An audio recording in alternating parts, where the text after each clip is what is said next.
warahmatullahi wabarakatuh. Selamat petang. Selamat berpuasa sahabat-sahabat Kak Rai di luar sana. Hari ini dah hari ke-16. Alhamdulillah, insya-Allah Allah izinkan kita untuk berpuasa pada hari ini. Alhamdulillah, syukur pada Allah Subhanahu Wa Taala. Allah izinkan kita masih hidup untuk menikmati rezeki-rezeki yang Allah anugerahkan kepada hamba-hambanya. Baik, alhamdulillah, pada petang ini insya-Allah Kak Rai akan berkongsi siri inspiratif, siri yang ke-6 insya-Allah. Tajuknya sebagaimana yang Kak Rai war-warkan, ya. Small but significant. Teladan daripada kisah Nabi Musa bersama dua anak gadis yang solehah, insya-Allah. Jadi sebelum kita terus bersiaran dengan siri inspiratif ini, yang mudah-mudahan dapat memberi inspirasi kepada Kak Rai sendiri dan juga kepada saudara-saudari, tuan-puan, sahabat-sahabat Kak Rai untuk menjadi the better person. Kak Rai pun bukan orang yang terbaik. Kita sama je sebenarnya. Kita berusaha untuk menjadi orang yang baik dan terbaik. Sebelum tu kita mulakan dengan doa. Semoga limpahan doa ini melimpah kepada Kak Rai dan juga sahabat-sahabat semua di luar sana yang mendengar, yang bersama Kak Rai pada petang ini. A'udzubillahi minasyaitonirrajim. Bismillahirrahmanirrahim. Alhamdulillahirabbil alamin, wassalatu wassalamu ala asyrafil anbiya'i wal mursalin wa ala alihi wa ashabihi ajma'in. Subhana rabbiyal aliyyil a'lal wahhab, subhana rabbiyal aliyyil a'lal wahhab, subhana rabbiyal aliyyil a'lal wahhab. Allahumma salli ala Muhammad wa ala ali Muhammad. Allahumma salli ala Muhammad wa ala ali Muhammad. Allahumma salli ala Muhammad wa ala ali Muhammad. Allahumma razuqna fahman nabiyyin wa hifzal mursalin wa ilhamal malaikatil muqarrabin fi afiyatin birahmatika ya arhamar rahimin. Rabbi zidna ilman, Rabbi zidna ilman, Rabbi zidna ilman. Allahumma innaka afuwun karim tuhibbul afwa fa'fu anna. Allahumma innaka afuwun karim tuhibbul afwa fa'fu anna. Allahumma innaka afuwun karim tuhibbul afwa fa'fu anna. Rabbi inni lima anzalta ilayya min khairin faqir. Rabbi inni lima anzalta ilayya min khairin faqir. Rabbi inni lima anzalta ilayya min khairin faqir. Rabbi shrah li sadri wa yassir li amri wahlul 'uqdatam min lisani yafqahu qawli. Alhamdulillah, syukran lillah atas nikmat dan rahmatnya. Kita kembali pada tajuk kita pada petang ini, small but significant, ya. Small, semua orang tahulah benda kecil, tapi significant tu dalam kamus yang Kak Rai rujuk bererti sesuatu yang penting, sesuatu yang bererti, sesuatu yang memberi makna, sesuatu yang berpengaruh, sesuatu yang ketara, mustahak, nyata, sesuatu yang sangat penting lah. Jadi apa maksud small but significant? Maksud small but significant ini ialah suatu perbuatan atau ucapan ataupun reaksi atau apa sajalah yang berkaitan dengan kontak kita dengan orang lain yang nampak remeh, yang kita nampak remeh, tapi sebenarnya boleh jadi ia memberi kesan yang besar dalam kehidupan kita dan juga kehidupan orang lain. Jadi inilah yang kita nak teladan dari kisah Nabi Musa alaihi salam dengan dua gadis solehah. Baik. Jadi sebenarnya sesuatu yang kecil ni bukannya tak bermakna. Sesuatu yang kecil ni kalau ikut pakar psikologi, dia sebenarnya suatu tindakan ataupun perbuatan atau ucapan yang kecil ni sebenarnya menggambarkan the whole, keseluruhan diri kita. Sebab kata pakar psikologi, benda-benda yang remeh ni sebenarnya menggambarkan akhlak dan kepribadian seorang yang lebih besar. Kadang-kadang kita tak perasan. kita buat benda-benda yang kecil, reaksi kita, perbuatan kita, ucapan kita, kita rasa kecil, tapi sebenarnya ia, orang tengok, oh dia cakap macam tu, ia menggambarkan peribadi kita. Sebab itulah definisi akhlak pun sebenarnya ialah engkau bertindak atau memberi reaksi yang baik secara spontan tanpa kita berfikir. Itu definisi akhlak. Maksudnya sesuatu yang kecil yang lahir secara spontan tanpa dia perlu berfikir. Contohlah kita nak kata yang biasa Kak Rai tengok sebagai contoh. Seorang di sebuah stesen kereta api. Kak Rai pernah tengok satu video viral. Seorang di stesen kereta api, seorang ibu dia pegang kereta sorong anak dia. Duk main ini, dia duk berpaling ke lain. Tiba-tiba kereta sorong tu jatuh dalam landasan kereta api. Semua orang takut nak turun ambil kanak itu, termasuk ibu tersebut, sebab tinggi. Kereta api nak mari, sebab kereta api laju di negara barat umpamanya dia cepat kan. Jadi tiba-tiba dalam keadaan begitu, tiba-tiba ada seorang lelaki dia terjun terus ambil kanak-kanak tersebut. Itu menggambarkan seorang lelaki yang hebat, yang berakhlak mulia. Dia sanggup gadaikan diri dia sebab reflect daripada akhlak dia yang baik. Dia perlu selamatkan kanak-kanak yang jatuh itu. Dan pernah viral di Perancis umpamanya, seorang lelaki, seorang kanak yang duduk di tingkat atas, dia, ibu dia, anak-anak tu dia bertenggek di tingkat nak jatuh. Semua orang di bawah, mak dia mungkin tak sedar duduk di dalam rumah. Tiba-tiba seorang lelaki tadi, tanpa dia berfikir apa, lelaki ni seorang imigran yang tak mempunyai kerakyatan. Sebab di mana? Di Perancis. Di Perancis ramai imigran kan. Tapi kerana kemuliaan sifat akhlak ini, dia tengok kanak-kanak jatuh, dia mengorbankan diri. Tak apalah, sebab mesti kalau dia buat sesuatu dia mesti akan ditangkap. Dia naik sebab dia ada kemahiran untuk panjat bangunan. Dia selamatkan baby tersebut. Kemudian akhirnya lelaki tersebut diberi kerakyatan oleh kerajaan Perancis. Kita tengok macam mana akhlak yang baik itu tidak ada buahnya kecuali kebaikan. Sebab tu kata pujangga, fi si'atil akhlaq kunuzil arzaq. Pada keluasan akhlak, sifat yang baik, reaksi yang baik, perkataan yang baik, fi si'atil akhlaq kunuzil arzaq, mengandungi gedung-gedung rezeki yang baik. Jadi kita jangan pandang remeh kepada benda-benda yang baik, yang spontan, yang memang Allah letakkan di dalam spot kita, dalam akalan kita. Sebab itulah sebenarnya Nabi Muhammad sallallahu alaihi wasallam dia sangat stressing, sangat tekankan perbuatan yang baik ni dalam sabda dia, Bismillahirrahmanirrahim, la tahqiranna minal ma'ruf syai'an walau an talqa akhaka biwajhin talqin. Jangan kamu pandang remeh perbuatan-perbuatan yang baik ini, sikap-sikap yang baik ni, kata-kata yang baik ini, walaupun sekadar engkau senyum bila berjumpa dengan sahabat, dengan sesiapa saja, senyum. Senyum itu menggambarkan si'atus sadri, orang yang lapang dada. Lebih-lebih lagi orang yang berpangkat bos-bos, di jabat pengarah ke, ketua, siapa-siapa lah orang yang pangkat tinggi, pensyarah ke apa, dia kena senyum. Bila senyum tu dia akan memudahkan orang lain untuk berinteraksi dengan dia. Dan biasa Kak Rai pernah dengar kalau tanya, bos hari ni mood dia baik ke? Nak tahu bos mood dia baik tak baik, tengok dia senyum ataupun tidak. Jadi gitulah. Sebab itulah Nabi Muhammad sallallahu alaihi wasallam dia tekankan ini, la tahqiranna bil ma'ruf walau an talqa akhaka biwajhin talqin.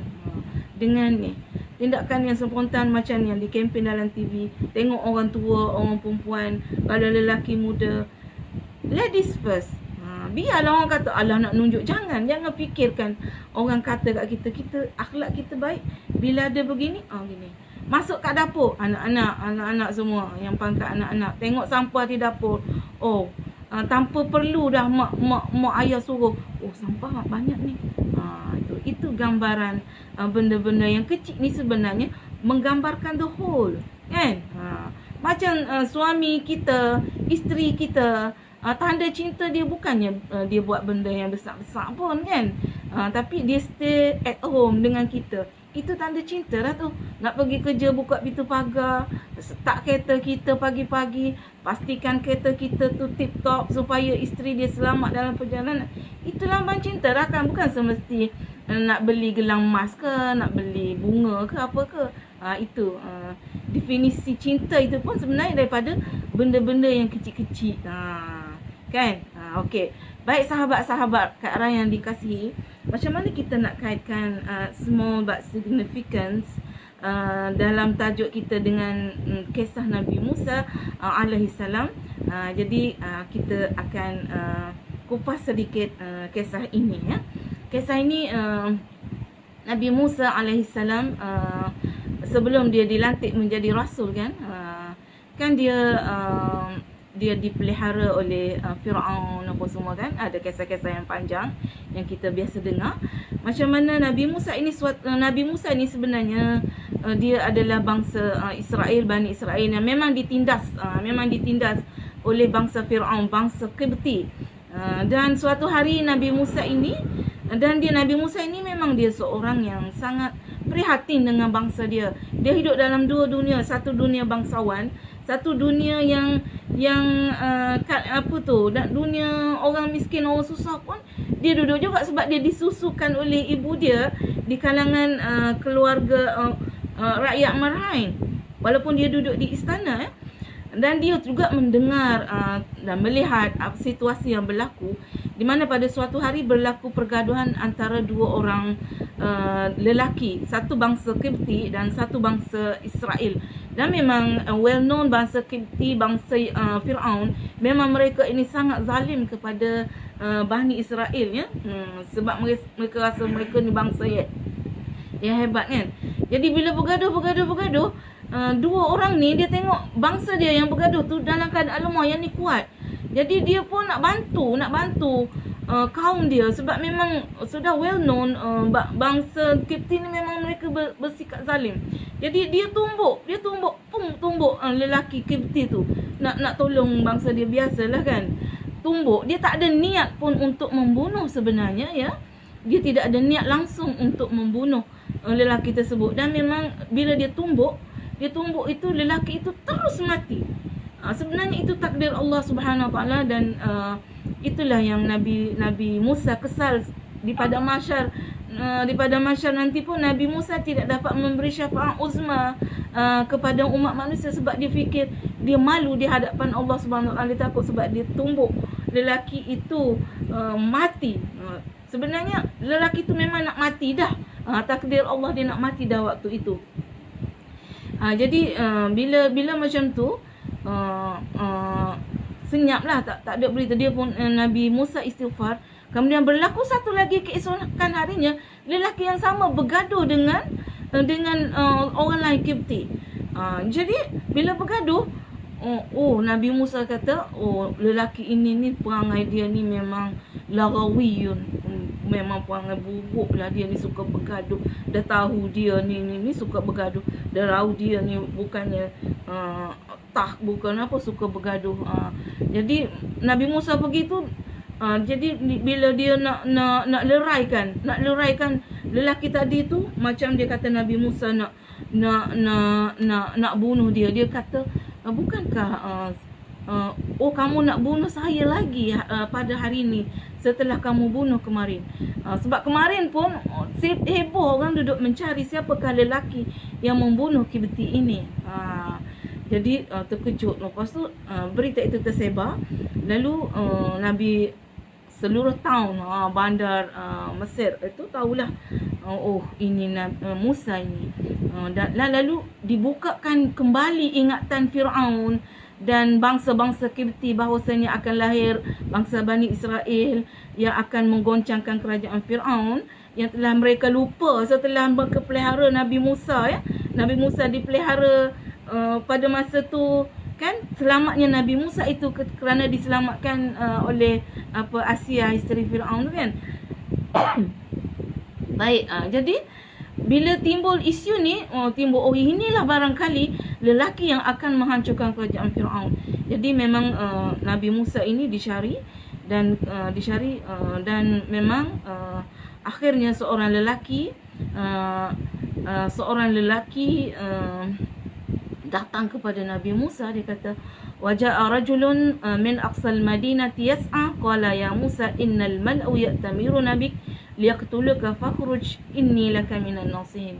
Kemudian datanglah seorang lelaki dari ujung kota tergesa-gesa berkata kepada Musa, wahai Musa, sesungguhnya pegawai-pegawai Fir'aun sedang mencari kamu untuk membunuh kamu.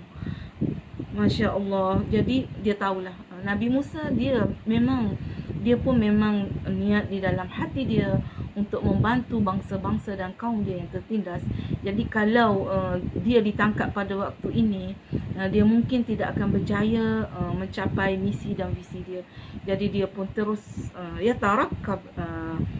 Bismillahirrahmanirrahim. Firman Allah, fa kharaja minha khaifan yatarakkab qala rabbi najini minal qaumiz zalimin. Maka keluarlah dia dalam keadaan takut sambil mengintip-mengintip, ya Tuhanku, selamatkanlah aku daripada kaum yang zalim. Macam mana? Jadi Nabi Musa keluar daripada Mesir sehelai sepinggan kerana lari, bukan lari kerana takut, tidak, tapi dia mempunyai strategi misi yang besar untuk bantu bangsa dia, kaum dia. Kalau dia tetap di sini, dia akan ditangkap, maka dia tidak akan berjaya membantu kaum dia. Jadi akhirnya Nabi Musa itu lari bukan kerana takut, kerana ilham daripada Allah Subhanahu Wa Taala. Dan nabi-nabi ni mempunyai akal yang cerdas dan bijaksana. Kalau kita tak gerak nak lawan sesuatu, kita jangan duk ring, orang kata, jangan duk tergerak nak pergi, kita berundur sedikit. Jadi akhirnya Nabi Musa pun larilah daripada Mesir, berjalan dalam keadaan sehelai sepinggan tanpa membawa sebarang bekalan. Jadi sepanjang perjalanan itu dia hanya makan daun-daun lembut, daun-daun kayu, bakal, warakis syajar, minum air daripada oasis, ataupun apa kita katakan di padang pasir tu dia mesti ada denai. Apa tu kalau kat Arab Saudi tu orang panggil apa ya sayang? Oasis tu wadi. Jadi gitulah dia berjalan dalam keadaan fakir, selai sepinggan, hingga ia tiba di sebuah kawasan jauh dah dia berjalan. Akhirnya dia minta kepada Allah Subhanahu Wa Taala, ya, walamma tawajjaha tilqa madyan qala asa rabbi an yahdiyani sawa'as sabil. Dan tatkala dia menghadapkan tujuannya ke arah Madian, ya, dia berdoa, mudah-mudahan Tuhanku akan memimpinku kepada jalan yang benar. Semua perbuatan dia, semua gerakan dia, dia mengharapkan pimpinan Allah Subhanahu Wa Taala. Akhirnya dia sampai ke suatu tempat yang bernama Madian, ya, Madian. Dan dia berhenti di wadi di oasis tu. Kemudian dia duduk, dia tengok orang sedang memberi makan kambing-kambing ternakan. Dia duduk di bawah pokok yang rendang, Jadi dia duduk bertafakur kepada Allah Subhanahu Wa Taala dalam keadaan lapar, miskin. Lalu dia duduk perhati. Dia duduk perhati situasi yang berlaku di hadapan dia. Situasinya ialah ada gembala-gembala kambing, ramai lelaki-lelaki yang memberi makan, yang memberi minum air di wadi itu, di oasis itu. Kemudian ada dua anak gadis duduk di hujung, sedang memagari kambing dia. Sedang maksudnya duduk jaga kambing dia lah. Lama dia duduk perhatikan, dia perhati, akhirnya dah siap lama dah tu. Akhirnya orang-orang yang gagah-gagah yang mengembala kambing itu tutuplah dia punya wadi tu, dia punya kantung air tu.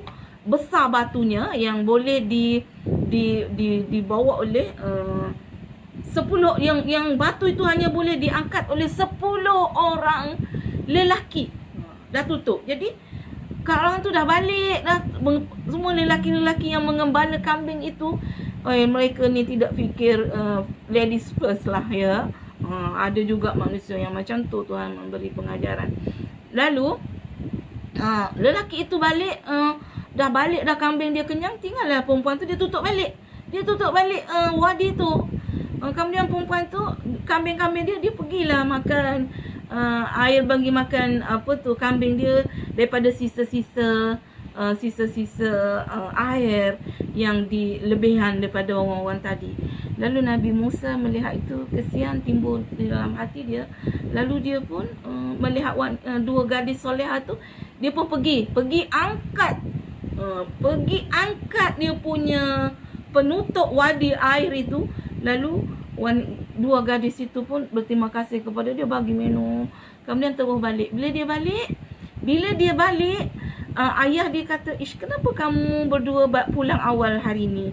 Selalunya kamu pulang lewat. Lalu kedua gadis itu berkata, wahai ayah, ada seorang lelaki yang tolong kami angkat bagi minum air. Dia sangat gagah dan sebagainya tu.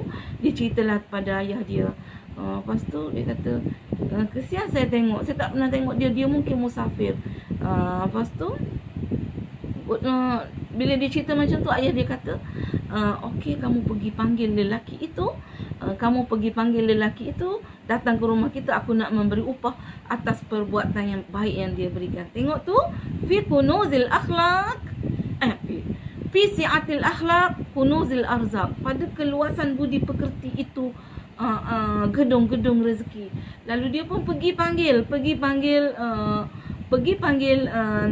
lelaki itu, iaitu Nabi Musa yang sedang duduk di situ. Nabi Musa sedang bertafakur, sedang berdoa kepada Allah Subhanahu Wa Taala. Apa yang dia doa ini, anak-anak, sahabat-sahabat, tuan-puan, ini doa yang sangat bagus daripada Al-Quran. Bagi yang fakir-fakir, kita pun fakir di hadapan Allah. Tapi yang anak bujang, yang anak gadis, yang anak lelaki, yang kaya-kaya itu ayah kamu. Kamu itu fakir. Walaupun ayah kamu datuk ke apa ke, kamu itu fakir. Banyak-banyaklah. Ni gambaran Nabi Musa, dia sedang remaja, tak punya apa-apa. Jadi apa yang Nabi Musa doa kepada Allah Subhanahu Wa Taala yang dia rayu, Bismillahirrahmanirrahim. Faqala rabbi inni lima anzalta ilayya min khairin faqir. Faqala rabbi inni lima anzalta ilayya min khairin faqir. Faqala rabbi inni lima anzalta ilayya min khairin faqir. Kemudian dia pun kembali pergi berteduh pada tolong anak gadis dua orang tu. Lalu dia berkata, wahai Tuhanku, sesungguhnya aku ni sangatlah memerlukan anugerah kebajikan dari Engkau. Rabbi inni lima anzalta ilayya min khairin faqir. Orang fakir ni beza dengan miskin ni. Orang miskin dia ada lagi makanan yang dia nak apa. Fakir ni tak ada apa, dia selai sepinggan. Lalu dia berdoa merayu kepada Allah SWT. Tiba-tiba kelihatan seorang gadis datang kepada dia. Wahai Tuan, gadis itu faja'athu ihdahuma tamshi ala istihya. Gadis itu berjalan dengan malu-malu. Kan yang ni teruna Nabi. Orang Nabi ni orang yang hebat, orang yang gagah, orang yang perkasa, orang yang kita kena tirulah Nabi-Nabi. Kalau kamu tak gagah, kena work out lah yang laki-laki, suami-suami, anak-anak lelaki di luar sana, biar gagah. Teladan daripada Nabi Musa alaihissalam. Jadi anak gadis itu datang kepada dia dalam keadaan malu-malu. Dia berkata, sesungguhnya ayahku mengundang engkau kerana hendak membalas jasamu menolong kami. Lalu Nabi Musa pun okey. Lalu dia pun ikut. Inilah kisah yang Kak Rai nak kaitkan dengan small but significant, iaitu macam mana dalam perjalanan nak balik ke rumah dia itu. Berjalanlah dua teruna dan dara ni, gadis dan juga Nabi Musa alaihissalam. Lalu berjalan-jalan, dan Nabi Musa bila dia melihat gadis itu, dia melihat dalam keadaan tunduk. Dia tidak nampak menggambarkan seorang lelaki yang rakus apa semua, tidak. Walaupun dia bujang lelaki ni, anak dara, dia tak, dia jaga mata dia jaga pandangan dia. Kemudian bila dia nak balik tu, nak pergi ke rumah itu, mula-mulanya anak gadis itu berjalan di depan, tiba-tiba angin. Ini diriwayatkan dalam Ibnu Katsir ya. Dalam tafsir Al-Azhar pun ada Kak Rai baca tadi. Jadi bila angin datang, terselak kain anak gadis tersebut. Lalu Nabi Musa berkata kepada dia, kamu duduk di belakang saya, kamu just sebut je ke mana-mana kita nak pergi. Itu bahasa Kak Rai lah ya. Bukan bahasa Nabi, itu bahasa Kak Rai. Jadi akhirnya sampai dan di situlah berlaku kisah dia ceritakan tentang apa yang berlaku kepada dia, kepada ayah, kepada wanita tersebut. Ada yang kata Nabi Syuaib dan sebagainya, tapi sebenarnya itu banyak khilaf ulama. Sebab Nabi Syuaib dengan Nabi Musa ini jauh masa dia. Ada yang kata pengikut Nabi Syuaib, tapi yang penting dia ni seorang yang soleh. Dan anak gadis dia anak gadis yang solehah. Jadi bila cerita, akhirnya seorang anak dia kata, wahai ayah,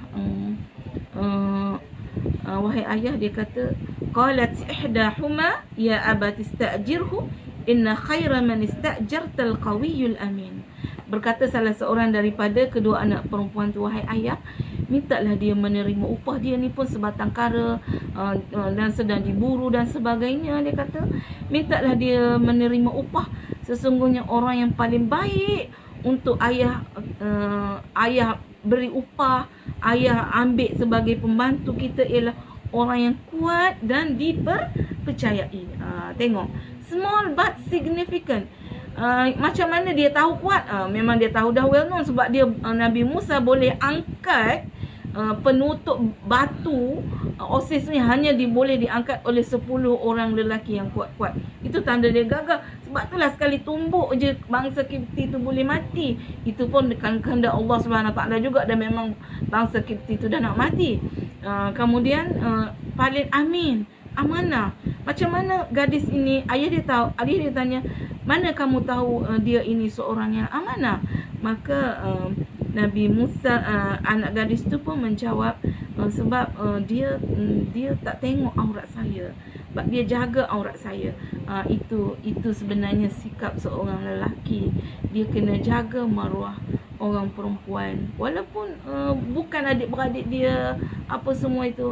Di sinilah sebenarnya yang turning point tajuk kita pada petang ini, iaitu small but significant.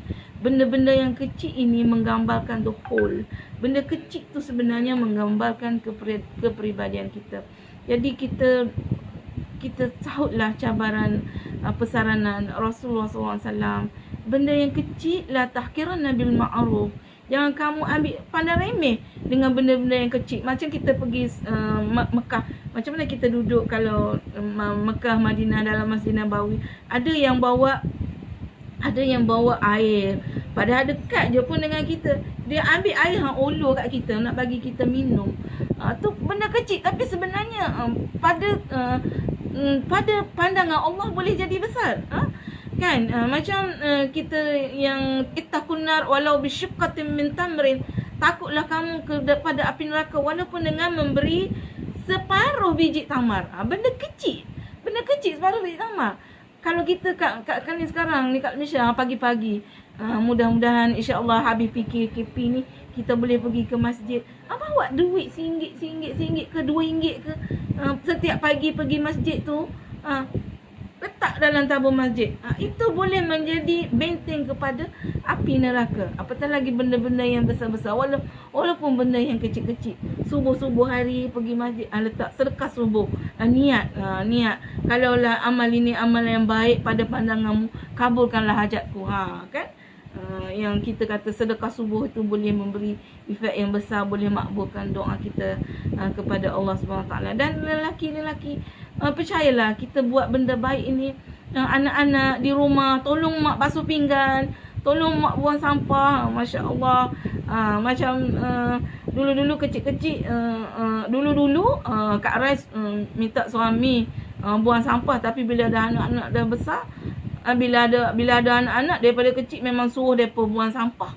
Sekarang ayah dia relax dah, tak buang sampah. baiklah juga dia tolong isteri dia buang sampah, dia tak masak pun tak apa. Sekarang anak-anak pula buang sampah, dia buang sampah ni sesuatu yang ni kita nampak ni benda buruk, tapi sebenarnya boleh membuang ego kita, boleh menjadikan kita tawaduk dan sebagainya. Masak, tolong ibu masak di rumah dan sebagainya. Benda-benda yang kecil remeh-temeh ni boleh jadi besar pada pandangan Allah SWT. Okey, cukup sekadar itu untuk petang ini, perkongsian Kak Rai, small but significant. Jom kita senyum selalu, bantu orang secara spontan. Bila benda yang apa-apa tolong spontan lah. Sebab benda-benda ini menggambarkan dohul. Cukuplah sekadar itu untuk pada petang ini. Aku qauli hadza, astaghfirullahalazim li wa lakum. Assalamualaikum warahmatullahi wabarakatuh. Jumpa lagi pada siri ke-7 insya-Allah.